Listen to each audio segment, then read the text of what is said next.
Today we are going to work more with writing slope-intercept equations.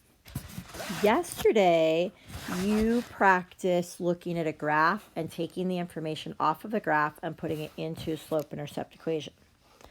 Today we're going to do two things. Rather than taking information off of a graph and putting it into an equation, we're going to practice taking information out of a situation, so out of a word problem, and putting it into a slope-intercept equation. So that's one of the two things we're going to work a little bit with today.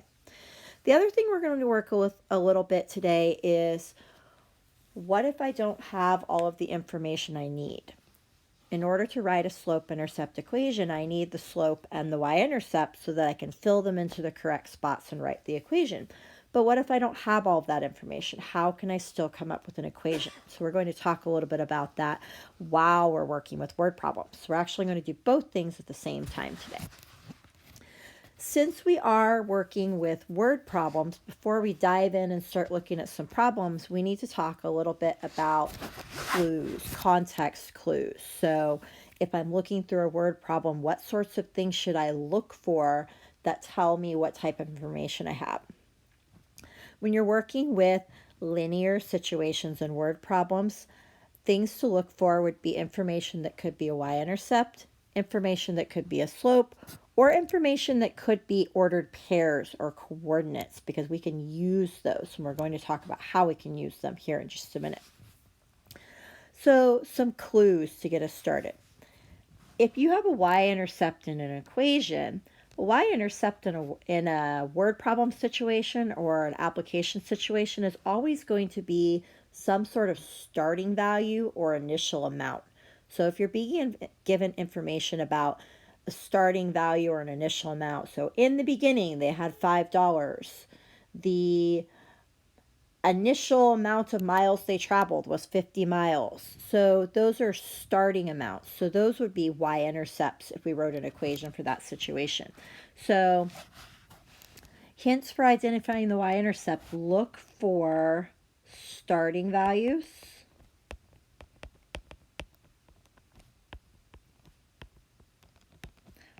or initial amounts.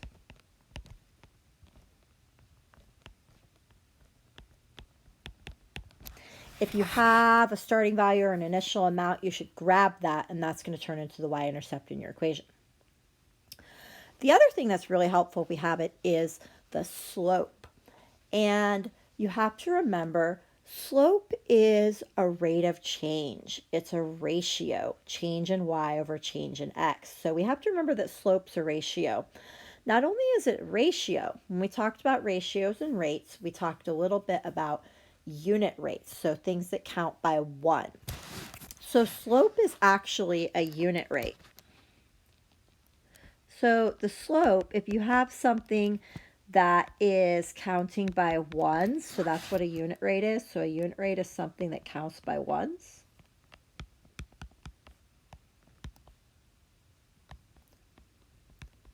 That's going to be your slope. And there are some key words that tell you this is a slope, it's counting by ones. So if you see keywords like each or per, those are keywords that you have a slope. So you might say it costs $5 for each student. So that $5, that 5, that's your slope, because it's $5 for every one student. That's what each means. Or a car is traveling 50 miles per hour. That means the car goes 50 miles every 1 hour. It's counting by ones, so that's a unit rate, or your slope. So your slope would be 50. So if you see any of those things happening, then that number is probably your slope. Sometimes we're also given ordered pairs or coordinates. And ordered pairs or coordinates are easy to spot, because in order to have an ordered pair, you have to have an x or a y. Or in other words, you have to have an input and an output. So in a word problem situation, ordered pairs are always going to be pairs of numbers, input, output pairs of numbers. So they always come in pairs. So if you have two numbers that are kind of an input and an output and they go together, they're an ordered pair. So ordered pairs will always be an input, output pair of numbers.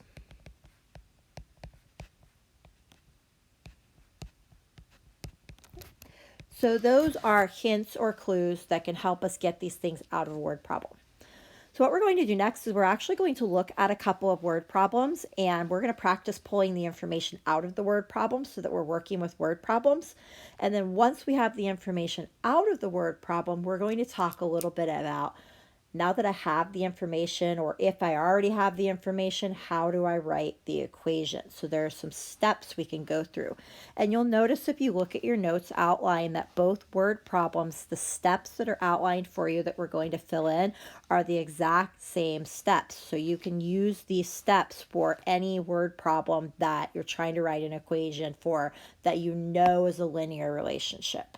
So remember, it has to be a linear relationship in order for it to have a slope-intercept equation. So here we go, our first word problem. Portland Taxi Company charges an initial fee plus 10 cents for each minute of the ride. Tammy took a 14-minute taxi ride and was charged $5.40. So that's the information we're being given is right there. The rest of the information is the directions for what we're doing with that information. So write a slope-intercept equation and then use the equation to make a prediction. So what's in those parentheses is really our starting information. So we have to go through, and everywhere where you have a number, you should look around that number and see what clues you have. So if I scan through the problem, the first place I'm going to get to a number is right there. And right away after that, I see 10 cents for each minute. There's that keyword, which is a keyword for slope. So that means that that 10 cents is my slope.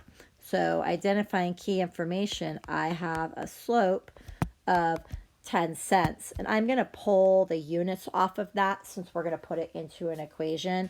So I'm just going to say 0.10, or you could even clean that up and say 0.1 in the equation. So we're going to pull the units off to write the equation. Now, if we keep scanning through the problem, so 10 cents for each minute of the ride. Tammy took a 14-minute ride and was charged $5.40.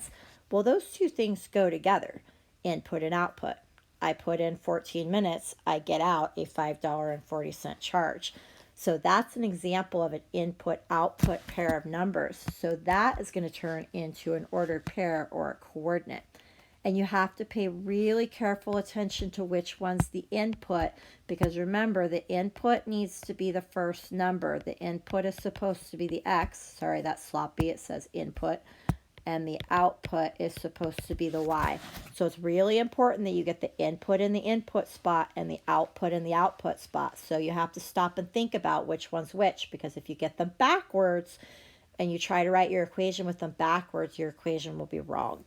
So in this case, we're using the minutes to calculate the charge. So the minutes is the input and the charge is the output. So I would put the 14 here and the $5.40 there. Again, I'm going to take off the dollar symbol just for the purpose of calculating. So that means we have a slope and a coordinate. Now, at this point, if you're not already thinking it, then you should start thinking about this. We have a little problem right now. We want to write a slope-intercept equation, but in order to write a slope-intercept equation, we need a slope and a y-intercept, not a slope and a coordinate. So we're going to have to get creative and work around that. We can still figure out what the y-intercept is with what we know. So the way that we're going to do that is we're going to fill in everything we know into our slope-intercept outline. So if you remember, our outline is y equals mx plus b. And you have to remember what the parts of this are. So we're going to quickly review them. So this is the slope. This is the y-intercept. I'm going to abbreviate that. Now, the thing that has been kind of implied with this, we've been writing some slope-intercept equations and we've been using them a little bit, but in your finished equation, you have this x and this y just kind of sitting there. So that x and y in the equation, those are the inputs and the outputs for your situation. So I could fill in an input and calculate the output, or I could go backwards. I could fill in an output to the y and calculate the input. So that's where your inputs and your outputs go that you fill in when you want to actually use your equation to calculate things or to predict things. So we have to remember that. So in this case, if we fill in everything we know into our equation, I'm going to come off to the side since I took some space to label that. Our equation would look like this. So the slope is going to go in the slope spot. So 0.10. And I have an input and an output. So I can fill those into the input and the output spot in my equation. So remember, X is the input spot and Y is the output spot. That's where I would fill those in. So I'm going to go ahead and fill those in where they go. And then I'm going to leave the plus B because we don't know what the y-intercept is. So I'm going to leave that there. But I do have an output. So I'm basically filling in everything I know. So when I use this equation, 10 cents a mile times 14 miles, or minutes, sorry, 10 cents a minute times 14 minutes plus something that I need to figure out is going to give me my total of $5.40. Well, at this point, the only thing I'm missing is that y-intercept, or that thing that's getting added into the price. So I can work backwards to find that. That's the next step, solve for the missing information. So I'm going to come over here and, whoops, I'm going to rewrite my equation just so I have room to work with it. So I want to work backwards to find what that y-intercept is. So I am going to go ahead and do a little bit of cleanup with the equation. So we can go through and we can multiply the 10 cents and the 14 together because we know what both of those numbers are. So that gives me 1.4 or $1.40. Remember, we're working with money in this situation. So this just made a one-step equation. So I can go backwards, and if I'm adding these two things together, $1.40 plus something to get $5.40, then I can work backwards and just subtract that. So this is where we're using some of those solving equation skills that we were learning earlier this year. So that means that my missing number, $5.40 minus $1.40, is going to leave me with 4. So that's my y-intercept. So that means that if you wanted to put this back in the situation, if you're trying to figure out, well, what did I just calculate? So if you go back to the problem, a Portland taxi company charges an initial fee. So you know there's a fee in there, but they didn't tell you what the fee was. So by figuring out our y-intercept, we figured out what the fee was. So now we know, oh, okay, it's a $4 fee. So we're being charged 10 cents a mile plus a $4 fee. So now that we figured that out, we can go back and we can write the finished equation. So our finished equation is going to be where we put our slope and our y-intercept in, and we leave our input and output so that we can use it and fill things into it. So our final equation is going to be y equals 10 cents times the number of miles plus the $4 fee. So that's our finished equation. Once you have a finished equation, now I can use that equation to predict. So it asked me in the problem, said, predict the cost for a 30-minute ride. While minutes is our input, remember we had that in the input in our coordinate. So that means I can put that in the input slot in my equation. So I could come down here and say, okay, to get the cost, I'm going to do 10 cents a minute times 30 minutes plus the $4 fee. And then I can go ahead and figure out what that is.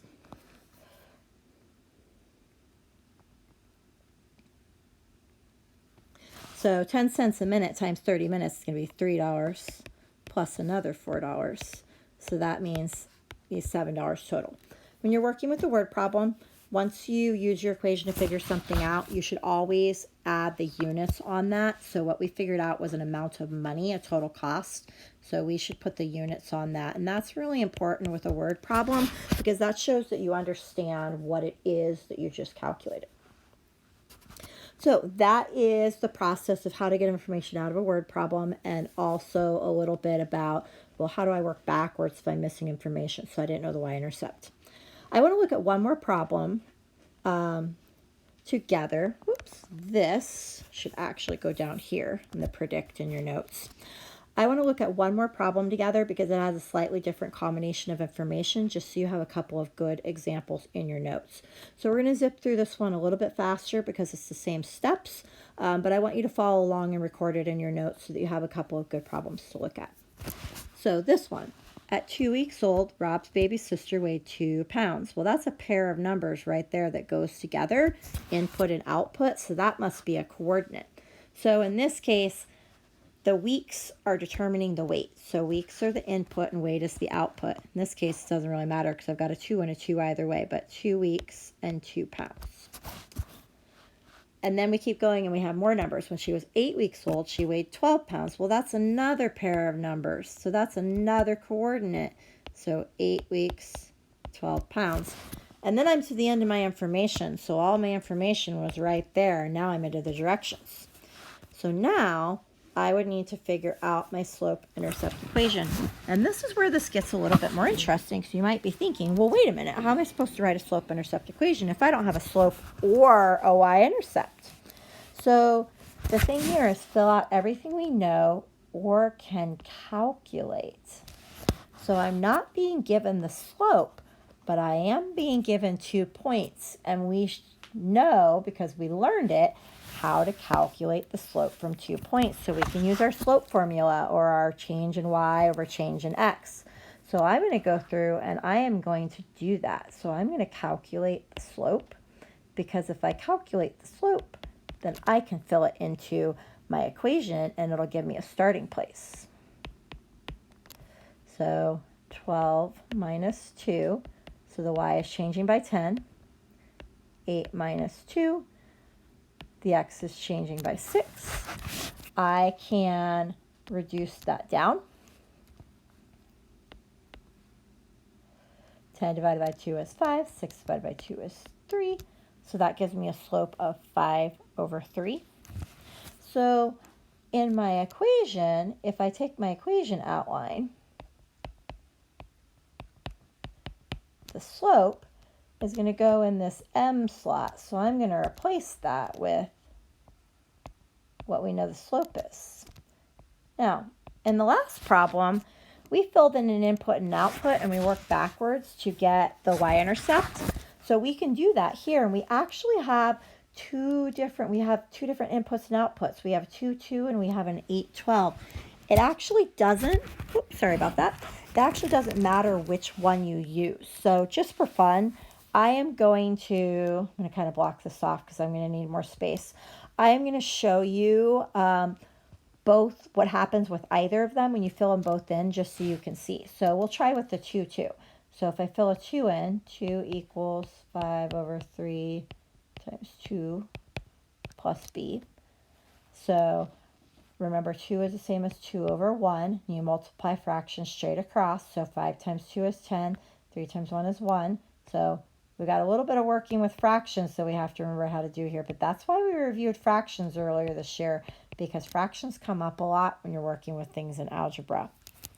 So now I'm going to have to subtract this out. So before I subtract it, because this is in thirds, I'm going to change this 2 into thirds just so it's easier when I want to actually do that subtraction. So 2 is the same as 2 over 1. If I change that into thirds, that's the same as 6 thirds. So I'm just making it easier for myself. So now I'm going to subtract. So 6 thirds minus 10 thirds gives me negative 4 thirds. So that's my y-intercept.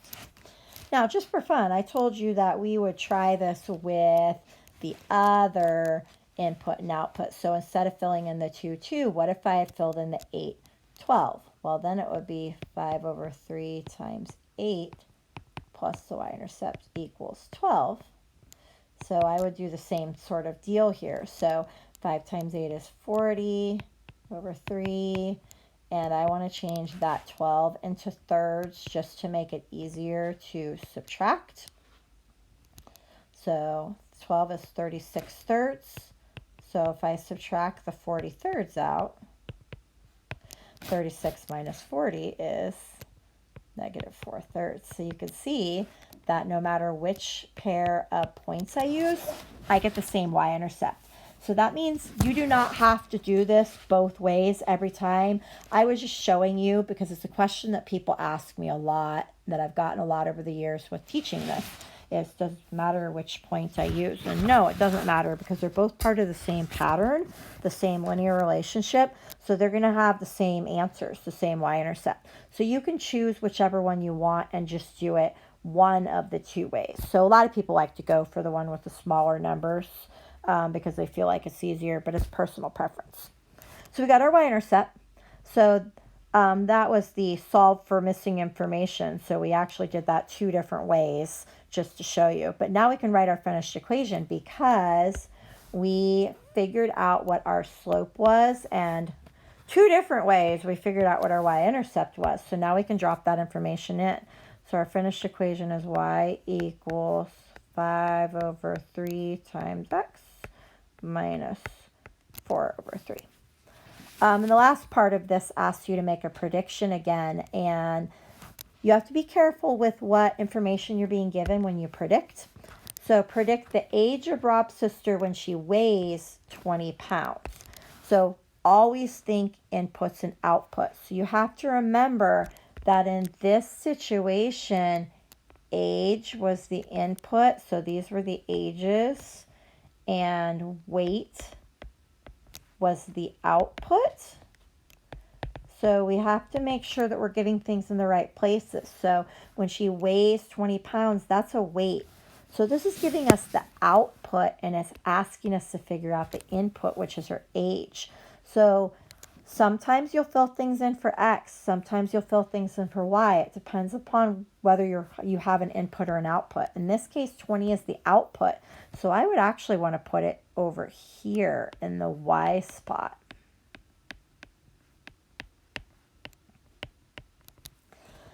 And then we could go through and work backwards and solve this equation. So if we're solving a two-step equation, if you need a reminder, we would start over here and we would add 4/3 to both sides. And then again, so 20, it would help to change into thirds since you're adding in thirds. So 20 is the same as 60/3. So 60/3 plus 4/3 is 64/3. And then we would divide by 5/3. Oops. I wrote that upside down. I got ahead of myself, that's why. So the way we divide fractions is to flip the second fraction and multiply it. So 64/3 divided by 5/3 is going to be the same as 64/3 times 3/5, which is going to give me 64/5. So that would be our answer. And if you wanted to change that back into a decimal, you could when you're all done. So as a decimal, because it makes a little more sense to think about it. So 12.8, and remember what we calculated was the age in months. So 12.8 months old. So Rob's sister will be a little over a year old by the time she weighs 20 pounds. At this point, hopefully you have your notes outline filled in and you have some good examples to look at. Your assignment today, you are going to practice the same skill. So some of the problems you're going to be given, you'll just be given the information and you will hop in at step 2 of the process. And then you also have a couple of word problems where you're going to try starting with step 1 and going all the way through.